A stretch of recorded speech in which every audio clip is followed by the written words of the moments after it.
E aí nós vamos ver que os irmãos de José voltam para o Egito, tá? E comem do pão do rei. Quero dar uma dica: quando o texto do Antigo Testamento fala em pão, não é só pão, é refeição completa, tá? O pão do rei, a mesa do rei, né? Tem a ver com toda a refeição. É o que a gente chama na literatura de sinédoque, que uma palavra ela acaba se referindo a mais coisas, né? A algo que representa. E aí, a Benjamim aparece. É claro que quando Benjamim aparece, José precisa chorar, né? Ele não se contém. E é interessante o termo hebraico que literalmente diz que a misericórdia de José estava queimando. É o versículo 30. Então, quando a gente está vendo que na narrativa, quando José vê Benjamim, estamos no capítulo 43, tá? 43, 30. Aí ele precisa chorar e o texto acaba dizendo que a misericórdia dele estava queimando. E no 32 a gente percebe que José não estava comendo junto com os irmãos, porque os egípcios não comiam junto com os hebreus, não comiam na mesma mesa que os estrangeiros. Você está percebendo as diferenças, né? Possivelmente a dieta era diferente também. Tá? E no 34, desculpa, no 34, eles vão falar de bebida.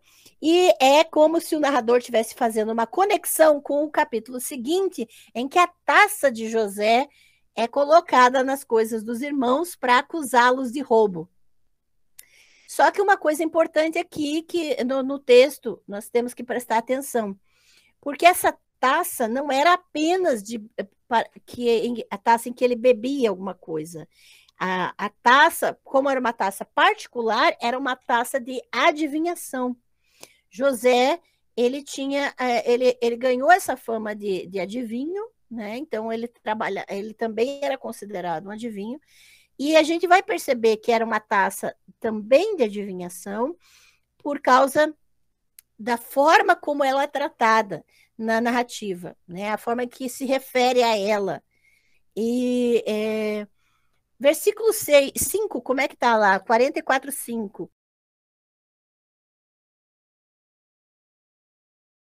O sentido do texto hebraico, que não é só beber. Ele não usava somente para beber, usava para fazer adivinhações. Tá bem? Em algumas traduções podem omitir isso, né? Então, veja, se fosse uma taça de bebida, não poderia levar a uma pena capital por roubar, entende? No versículo 9, deixa claro que a pessoa deveria morrer, que a pessoa que roubou a taça deveria morrer. Por quê? Porque era um objeto sagrado, não era somente um objeto de comida, um objeto doméstico, era um objeto sagrado. Tá? E claro, aí você vai ver que com esse retorno e o copo, a taça está nas coisas de Benjamim, aí Judá, no versículo 14, vem intervir. E você percebe novamente a posição de Judá em relação aos seus irmãos, e é assim que quebra-se, né? Quebra-se o coração de José, porque ele não aguenta a situação. É realmente uma cena muito bonita, porque você percebe a mudança, você vai perceber a mudança de José em relação aos irmãos, e depois você vai perceber, você já está percebendo a mudança dos irmãos em relação uns aos outros. Porque Benjamim não é tratado mal. Muito pelo contrário, ele é defendido a todo custo pelos irmãos. E daí, claro, José se revela aos irmãos, chorando na frente deles e falando a língua deles. Porque ao falar a língua deles ajuda-os a reconhecê-lo, né? Porque ele estava bem diferente. Então, ele manda todo mundo embora, E daí, quando ele manda todo mundo embora, inclusive seu intérprete, claro, ele se revela aos seus irmãos. Tá? E assim, no capítulo 45, começa já com toda essa revelação.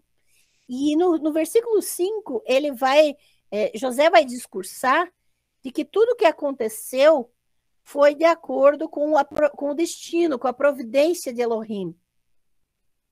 Tá? E ele vai se colocar como alguém que cumpre a vontade de Elohim.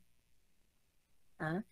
E claro, há toda aquela revelação, há toda você vai ver a questão da troca de roupas, ele deu roupa para os irmãos, versículo 22, e daí no 24 ele ainda vai dizer, algumas traduções colocam para eles não brigarem no caminho, mas o texto não diz isso.